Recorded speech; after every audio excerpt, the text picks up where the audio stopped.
제가 비디오 라이브 케이스인지를 좀 늦게 알아서 사실 비디오 녹화를 못해서 제 케이스들을 좀 거의 비디오처럼 설명드리도록 하겠습니다. 제가 지금 세 개 밸브 다 프록토를 하고 있긴 한데요. 제가 오늘 발표한 내용에 어떤 회사의 입장이나 이런 걸 대변하는 것을 아니면 알려드립니다. 타비 밸브 중에 특히 사피엔을 보면은 사피엔의 역사를 보면 결국은 타비의 역사와 거의 동일하다 이렇게 볼 수 있을 것 같습니다. 그래서 처음 이제 2002년 First in Man 타비를 이제 크리비에 선생님이 하시기 전에 이미 20년 전에 그 스케치를 보시면 현재 타비 사용하고 있는 사피엔 밸브와 상당히 유사한 것을 알 수 있습니다. 그래서 처음에 아이디어 그대로 점점 발전을 해가고 있는 것이고 그 밸브가 이제 특허권이 에드워즈에서 매입한 이후부터는 사피엔 밸브라는 이름으로 발전해왔고 현재 22년 6월부터 우리나라에 사용이 가능합니다. 제가 근무하고 있는 한양대병원에서 22년 7월부터 타비 센터 승인을 받아서 저희는 모두 울트라만 경험이 있고요. 제가 물론 이제 기존에 이제 사피엔 3를 썼었지만 어제 사피엔 3와 울트라의 큰 차이점이라고 하면은 아우터 스커트가 높아지고 같은 재질이지만 이 모양새가 조금 달라졌습니다. 약간 벨크로 같은 텍스처를 보이기 때문에 이런 것들이 실링 능력을 상당히 좀 올린 것으로 알려져 있고 실제로 타비 프랙티스를 할 때도 오버 익스펜전을 의도적으로 좀 낮추는 효과를 가져와서 애눌러 데미지를 조금 더 미니마이즈 할 수 있는 장점이 있는 것 같습니다.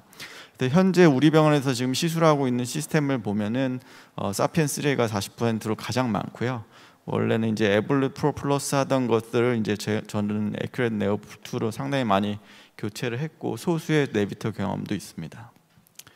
그래서 이 타비 할 때 사피엔 3가 사실 저는 뭐 굉장히 근본 타비 밸브라고 생각하는데 그걸 입증하는 아주 평범한 대부분의 케이스와 같은 이 케이스를 한번 보여드리겠습니다. 그래서 straightforward한 타비 케이스인데 80세 환자고 싱코피 있으면서 숨찬 증상이 있고요. AS와 regurgitation이 같이 있는 환자고 ST 스코어는 로우 리스크에 해당되는 환자였습니다.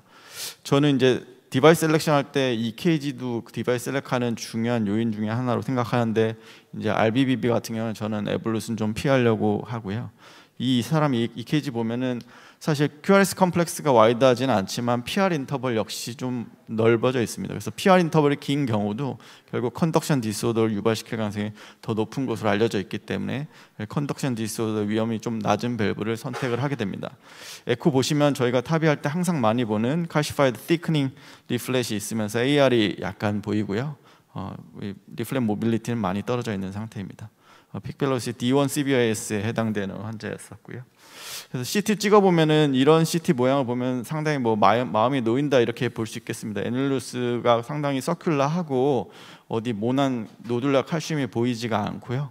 SOV도 상당하고 그 크기가 충분하고 SC 정션도 사이즈가 넓어서 나중에 리두타블을 한다라도 사이너스 시퀘스트레이션 걱정은 없겠다 이렇게 생각할 수 있겠고 제가 이런 경우에는 스탠다드하게 사피엔 3 울트라의 경우는 10% 오버사이징을 제가 계획을 보통을 하고 있습니다. 이전에 사피엔 3 때는 15% 정도 오버사이징 했는데 현재는 표준으로 10%, 헤비 칼시픽 리전은 5%, 바이커스피는 니어 0% 이렇게 생각을 하고 있습니다. 그래서 ST 정션 하이트뿐만 아니라 코로나의 하이트도 상당히 괜찮았고 칼슘도 있기는 있지만 딱 이븐리 디스트리뷰션돼서 탑이 앵커하기 딱 좋겠다. 그러니까 탑이 시술하기 전에 CT 봤을 때 특별히 마음에 걸리는 게 전혀 없는 이런 케이스가 되겠습니다. 페모럴 아orto 일리악도 굉장히 톨처시스도 괜찮고요. 뭐 아테로스클로시스도 별로 심하지 않아 보입니다. 그래서 이 케이스는 그날 탑이 한 중에 두 번째 케이스로 시작했는데 First Radial Femoral Puncture 9시 50분에 이제 시작을 했습니다. 저희는 이제 이러한 프로토콜을 하고 있는데요. 최근 이제 1년 사이에는 Cerebral Embolic Protection도 옵셔널하게 많이 하고 있지만 만약에 하지 않는 경우는 One Radial Puncture, One Femoral Puncture 이렇게 두 군데만 하고 저희는 Temporary Pacing 하지 않고 LV 와이어 페이싱만 하고 있습니다.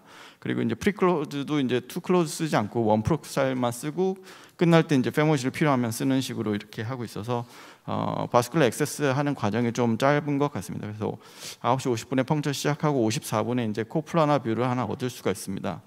또 이제 사피엔 밸브의 장점이라고 하면은 이제 컷 오브 몰레 굳이 찍을 필요가 없기 때문에 조영제도 아낄 수 있고 시간도 절약을 할 수 있죠. 그래서 이 코플라나 뷰를 얻고 나서 저희 프리클로즈 하고 그 이시스 넣고 LV 와이어링 할 때까지 한 7, 8분 정도 소요가 되는 것 같습니다. LV 와이어링 하고 사파리 와이어까지 익스체인지 하고 나서 그러고 나면 이 시기에 이제 밸브가 아마 그 마운팅이 더 거의 대부분 완성이 됩니다. 그래서 한 6분 정도 후에 밸브에서 벌룬 마운팅을 끝내고 애뉴러스까지 통과하는 시간이 되겠습니다.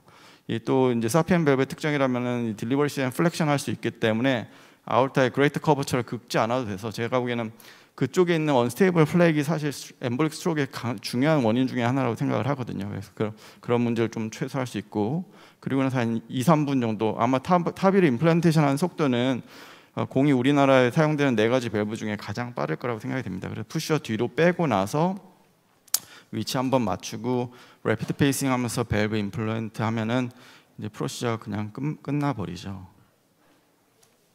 그래서 펑처해서 탑이 임플란테이션 되는 데까지 23분 시술하고 다다음 날 집에 가시니까 상당히 심플리파이드된 프로시저를 할 수 있다, 이렇게 제가 생각을 하고 있습니다. 그래서 하고 나서도 보면은 QRS 와이드닝 이런 문제는 거의 없고요. 에코도 보면은 저희가 이제 벌룬 익스펜더블 밸브가 결국은 이 셀프 익스펜더블 밸브들에 비해서 아주 강력한 강점이 있다면 어떤 강점이면은 결국은 뉴튼 포스가 너무 비교가 안 되게 좋습니다. 그러니까 그게 뭐 양날의 검이라고 표현할 수도 있겠지만 저희가 이제 셀프 익스펜더블이 지금 우리나라에 이제 3가지 밸브가 어베일러블한데 그 중에서 이제 가장 오프닝 포스가 강한 것으로 알려진 에볼루트도 한 40원절이고요. 그 밑에 이제 뭐 보스턴이나 에버트 밸브는 30, 20대 후반 이런 정도 뉴트미터를 보여주고 있는데 이 벌룬 익스펜더블 밸브는 100 이상의 뉴트미터 갖고 있기 때문에 밸브를 안착시키고 익스펜전 시키고 릭을 줄이는 데는 뭐 탁월한 결과를 가져올 수밖에 없습니다. 그래서 밸브가 잘 끝났으면은 파라벨 블락 릭도 상당히 미니멀 할 거라고 당연히 기대를 할 수 있고요. 물론 이제 스몰 밸브 할 때는 헤모다이넥스에서 손해를 볼 가능성이 있지만 이 환자는 또 26mm짜리 밸브였기 때문에 그런 것도 특별히 우려가 없었던 케이스다, 이렇게 얘기할 수 있을 것 같습니다. 그래서 환자는 탑의하기 전에 있었던 카디오멜갈리가 한 달 후에 엑스레이 찍어보니까 상당히 많이 줄어든 것을 알 수 있고 지금까지 2년째 팔로업은 잘 하고 계신 분이시고요. 그래서 사피엔 3 울트라 시스템의 강점은 제가 지금 보여드린 이 케이스는 제가 거의 한 100년에 가까운 사피엔 케이스에서 항상 제가 기대하는 이 결과 그대로 나오는 거거든요. 제가 이제 사피엔 케이스를 쭉 보다 보면은 사피엔 케이스는 대부분 프로시저 타임이 30분이 넘지가 않습니다. 펑처하고 나서 탑이 프로시저가 완료된가 30분이 넘지 않는다는 장점이 있고요. 그러니까 결국은 제가 상당히 유니폼한 결과를 기대할 수 있습니다. PCR-like experience라고 저는 표현하고 싶은데 안전하고 빠르고 리프로더스블한 탑이가 가능하다. 그 다음에 하고 나서 코로나 액세스하는 게 전혀 부담이 없죠. 이 환자가 퓨처 코로나 이벤트가 있을 것인가 없을 것이냐 이에 대한 우려가 있는 사람들한테 먼저 생각을 하게 되고 아까 말씀드린 레디얼 포스가 강하기 때문에 이 환자가 럽처가 되지 않을 거라는 확신이 있는 한 여러 가지 칼시파이드 리전에도 잘 적용할 수 있는 케이스라고 생각이 됩니다. 사실은 저는 바이커스피드 밸브는 셀프 익스펜더블 더 많이 선호했었는데요. 요즘은 점점 제 컨셉은 스스로 바뀌고 있는데 이 조금 더 안전할 수 있지만 굉장히 서브옵티멀한 경우가 많습니다. 저희가 말 익스펜전을 경험하고 거기에 대한 솔루션이 잘 없는 경우들도 꽤 많거든요. 그래서 결국은 어느 정도까지 칼슘 벌든 어느 정도까지 익센트리시티를 버틸 수 있을 거냐, 그건 굉장히 정성적인 판단이기 때문에 얘기하기 어려운 면이 있지만 어쨌든 하이 라디얼 포스가 있어서 밸브를 잘 펼 수 있다는 거는 탁월한 강점, 이 밸브만 갖고 있는 강점이라고 생각이 되고 또 그렇기 때문에 테일러드 사이징이 가능하거든요. 물론 이제 사피엔 X4로 가면은 밀리미리 단위로 이제 크기를 조절할 수 있으니까 훨씬 더 좋아지긴 하겠지만 현재도 우리가 오버사이징 퍼센트를 내가 내 마음대로 조절할 수 있는 밸브는 유일한 밸브이기 때문에 제가 이제 4개의 이제 밸브 후보를 갖고 이 환자를 할 때 제가 적절히 원하는 오버사이징 차트가 다른 밸브에 나오지 않는다면 또 이 밸브를 우선적으로 선택할 가능성이 높아지겠죠. 그리고 뭐 이거는 에크렌 네오도 그렇습니다만 컨덕션 디소더가 상당히 적고요. 그 다음에 이제 저희가 이제 제 생각에는 이제 우리나라가 아직까지는 보험 이슈 때문에 결국 평생 탑이 한 번 할 사람들만 대부분 하고 있긴 하거든요. 저희 병원도 보니까 지금 평균 연령이 탑이 환자가 84세시더라고요. 그래서 세컨 밸브가 기대되지 않는 분들이 대부분인데 이제 저희가 이 글로벌한 데이터들을 워낙 잘 알고 있기 때문에 점점 우리나라에서 0타비가 늘어날 거라고 생각이 되고, 그렇게 되면 결국은 리두타비를 염두에 둘 수밖에 없습니다. 그러면 리두타비를 두는데 여러 가지 제한점이 있는데, 그 중에 이제 타브인 타브이 할 때는 네오스커트라는 개념이 생기게 되는데, 결국 이제 수프라이너와 밸브 같은 경우는 위로 높이 스커트를 만들게 되기 때문에 이 로우 네오스커트 갖고 있는 이 사피엔 밸브가 또 퍼스트 밸브로서 상당히 역할을 많을 것이다, 제가 이렇게 생각하고 있습니다. 그런데 이제 다 모든 게 이렇게 하면 이 밸브만 100% 쓰겠죠. 그렇지 않은 케이스들이 있어서 그것도 한번 소개를 드리겠습니다. 똑같이 84세 남자고 숨차서 오신 분이고 해프 레프긴 하셨고요. 근데 이 환자도 SS 스코어 재보면은 로우 리스크에 해당되는 환자였습니다. 환자는 CT를 보니까 사이징은 29mm에 맞는 분이고 상당히 큰 밸브를 넣을 수 있는 환자고, 환자 자체도 좀 덩치가 크신 분이셨고요. 그리고 뭐 레프트 코로나리 아터리 하이트는 좀 낮긴 했는데 뭐 ST 저션과 발살바가 워낙 크신 분이기 때문에 뭐 코로나리 옵스트럭션 리스크는 거의 없을 것이다, 이렇게 예측을 했었고요. 근데 여기서 보면 이제 칼시피케이션이 보통 좀 심각해 보인다는 걸 알 수가 있습니다. 그래서 이 하키퍽 뷰를 보게 되면은 상당히 많은 칼슘과 라페로 추정되는 칼슘이 있다는 걸 알 수 있고, 그래서 제가 굉장히 이제 컨저버티브한 오버사이징을 계획을 하게 되고요. 저 같은 경우는 이제 사실 CT를 보고 제가 타비의 플래닝을 하는 게 타비의 석세스 레이트에 가장 중요한 영향을 미친다고 생각하기 때문에, 제가 평소에 가장 많이 시간을 할애하는 게 이제 CT를 계속 반복해서 리뷰를 하는 거고요. 그래서 CT도 이제 칼슘을 잘 파악하는 게 중요한데, 오토 매저를 하거나 인핸스 CT에서 하게 되면 상대적인 하우스필드 유닛이 달라지기 때문에 우리가 칼슘 양을 오인하기가 쉽습니다. 그래서 저희가 이제 가이드라인에서 D2, D3, D4 할 때 이제 D3와 D4는 non-enhanced CT를 통해서 칼슘량을 측정하도록 돼 있거든요. 그래서 저희도 이제 non-contrast CT를 반드시 찍어서 항상 아가스톤 스코어로 칼슘의 절대량을 판단을 하려고 합니다. 그래서 여자는 1200, 남자는 2000 이 정도를 기준으로 생각을 하시면 되는데, 지금 남자에서 5500이 나왔다는 굉장히 상당히 많은 칼슘량이 있다, 이렇게 판단을 하시면 될 것 같고, 라페는 애뉴러스부터 한 12mm 위 시점에 한 3mm 정도, 3mm보다 좀 더 익센트릭하게 12mm짜리 라페가 보였습니다. 근데 라페가 좀 뭉툭해 보여서 라페가 찔고 나갈 것 같지는 않았지만, 제가 우려하는 점은 라페 때문에 밸브가 펴지지 않을 것. 그래서 저희가 셀프 익스펜더블 밸브 하면 밸브 익센트릭시티에 이런 식으로 펴져서 잘 말펑션할 가능성이 높겠다는 판단을 했었습니다. 그래서 이제 사실은 여기서 약간 서브옵티멀한 결과를 액셉트하면서 셀프 익스펜더블을 갈 것이냐, 또는 내가 세이프티 마진이 아직까지 남아있을 것이냐가 있기 때문에 벌링 익스펜더블 밸브를 할 것이냐, 이걸 판단을 잘 해야 되는데, 이게 사실 100% 프리딕터블 하지는 않은 것 같습니다. 이거는 코로나 엔지오 한 건데, 이 코로너지 엔지오를 보여드릴 이유보다는 이제 칼슘 양을 좀 미리 보여드리기 위해서 보여드린 내용이 되겠고요. 그래서 엔지오그래피, 아울토그래피 했는데 칼슘이 너무 많으니까 이제 RCC는 잘 찍히진 않은데 코플라나는 잘 맞긴 했었던 것 같습니다.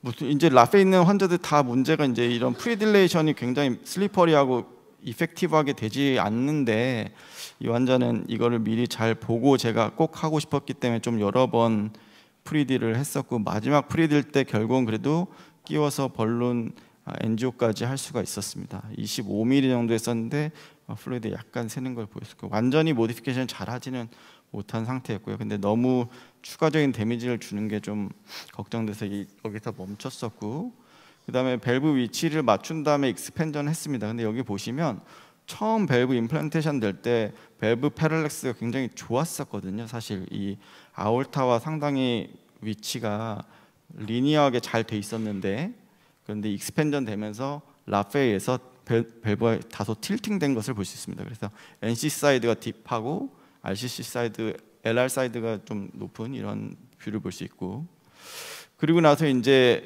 확인을 했더니 파라볼라 릭이 상당히 좀 있었습니다. 그래서 뭐 여기서 멈췄어야 되는데, 네.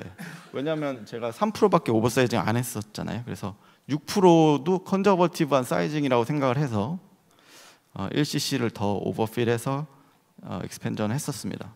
익스펜전 했고, 그 다음에 파라볼라 릭은 많이 좋아졌고요.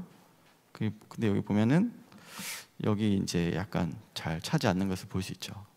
근데 환자는 스테이블했습니다. 사실 환자는 다음 날까지도 증상이 없었고 이틀째 이제 체스트 페인이 생겨서 이제 CT를 찍었더니 이아트로제닉 아ortic 다이섹션이 생겼었죠. 그래서 생긴 사이트를 보니까 라페 사이트가 아니고 라페 어퍼지 사이트, 그 NCC 사이트의 ST 정션 쪽에 밸브가 찔르면서 금을 가게 했던 것 같고요. 라이트 레날 아트리까지 프로파게이션 된 것을 볼 수 있었는데 정말 어떻게, 그래서 이제 원래 이제 흉부외과 선생님한테 서저리를 리퍼럴 드렸는데요. 흉부외과에서 이제 OP 리스크가 너무 높을 것 같다고 이제 리퓨즈를 디나이 하신 상태셨고 정말 천만다행으로 말퍼퓨전이 없었습니다. 이게 자세히 잘 보시면 밸브 옆으로 해서 어센딩부터 레나까지 쭉 다 찢어졌고 커먼 캐로티드 아트리까지 먹었는데 말퍼퓨전이 없고 다 플루이드가 그 블러드 플로우가 유지가 됐었습니다. 그래서 이 환자는 한 달 후에 잘 퇴원을 했습니다. 컨저버티브 매니저에서요. 그래서 이 사피엔 3 울트라가 완벽한 시스템이냐, 전혀 그렇지가 않고 밸브가 단 한 번의 기회가 있다는 거, 그 다음에 굉장히 드물지만 디베스팅, 굉장히 위험한 리스크가 도사리고 있다. 그리고 그것을 제가 생각해 제 개인적으로는 100% 예측하기는 사실 조금 어려운 면이 있다. 그리고 세 번째는 이제 아까 말씀드린 거랑 또 조금 반대된 내용이긴 한데요. 이 사피엔 밸브가 원통형의 모습을 갖고 있기 때문에 세컨 리드 타비 할 때 이 사이너스 시퀘스트레이션이 생길 수 있습니다. ST 정션이 좁은 사람들은 아예 원통으로 거기를 막아가지고 간접적인 이 코로널 옵스트럭션을 유발할 수 있다는 위험성이 있고요. 그다음에 이제 저희가 뭐 스마트 트라이얼에서 이미 알고 있고 여러 가지 힌트를 받았지만 스몰 애뉼리아에서는 좀 어려움이 있을 것 같다라는 것들이 이제 저희가 고려해야 될 점이라고 생각합니다. 그러면 우리나라가 지금 완전 최신의 밸브를 쓰고 있냐? 그건 아니고요. 사실 사피엔 3 울트라 레실리아라는 제품이 있습니다. 일본에서는 사용하고 있고요. 이제 이름이 점점 길어지고 있는데 사피엔 3랑 울트라랑 근본적으로는 비슷한 건데 이제 특수한 화학 처리를 해서 드라이하게 물에 보관 안 하고 그냥 드라이하게 보관할 수 있는 거거든요. 근데 이게 왜 좋은 거냐면은 프리 알데하이드가 결국은 칼슘을 잘 일으키는 주범 중에 하나인데 거기를 화학 처리를 해서 거기가 이제 칼슘이 잘 붙지 않도록 하는 겁니다. 이미 우리나라에서도 그 이 레실리아 서지컬 밸브는 사용을 하고 있습니다. 그래서 이 밸브가 상당히 이 칼슘을 프로텍션하는 의미에서는 상당한 강점이 있다. 그게 결국 헤모다이내믹한 프라이어리티를 갖고 있다는 장점들도 보여주고 있는데요. 이게 근데 2022년도에 나왔거든요. 근데 우리나라 2022년도에 지금 울트라가 들어와 있으니까 지금 신형 밸브 못 쓰고 저희는 구형 제품을 쓰고 있는 거죠. 근데 이제 화학 처리만 됐는데 신기하게 헤모다이내믹스가 너무 차이가 납니다. 3랑. 이게 왜 이렇게 좋냐? 그래서 봤더니 이 태핑하는 힌지가 더 얇습니다. 그래서 월 쪽에 리플렛 더 잘 붙도록 돼 있고 원래 초창기 리플렛도 이런 식으로 만들었다 이게 케미컬리 막 퓨전되고 이런 문제 때문에 다시 3처럼 왔다 이제 더 기술이 개발돼서 이런 식으로 된 것 같고요. 제가 이제 나비토 처음에 경험하면서 신기했던 게 나비토가 분명히 인트라애뉴라 밸브인데 너무 헤모다이내믹스가 좋다는 거예요, 결과들이.